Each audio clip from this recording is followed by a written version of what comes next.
आत्ताची या क्षणाची मोठी बातमी आहे की भारताकडून लाहोर वरती पण मोठा अटॅक केला गेलेला आहे. भारताकडून क्षेपणास्त्र डागली गेलेली आहेत.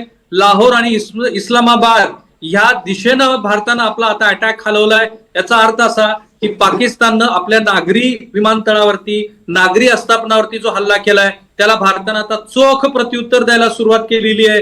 भारत आणि पाकिस्तानचा हा जो संघर्ष आहे एका वेगळ्या पातळीवरती पोहोचलाय. भारतानं लाहोरवरती अटॅक केलेला आहे. भारतानं इस्लामाबाद आणि लाहोरच्या दिशेनं क्षेपणास्त्र दागलेली आहेत. भारत आणि पाकिस्तानचा हा संघर्ष वेगळ्या पातळीवरती पोहोचलाय. या आधी आपण जो अटॅक केला होता तो ड्रोनच्या माध्यमातून केलेला होता, परंतु आता जी माहिती मिळते आहे सूत्रानुसार भारतानं पाकिस्तानच्या या नापाक इराद्याला जबरदस्त असं प्रत्युत्तर द्यायचं ठरवलंय आणि ते प्रत्युत्तर सुरू झालेलं आहे.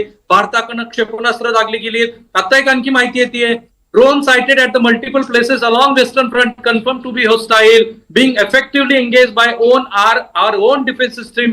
भारतानं पाकिस्तानकडनं आलेले सगळे हल्ले परतवून लावलेत आणि आता भारतानं प्रत्युत्तरादाखल पाकिस्तानच्या दिशेनं आपले क्षेपणास्त्र डागलेली आहेत. त्याचे परिणाम थोड्याच वेळात करतील. जसा आता राजस्थान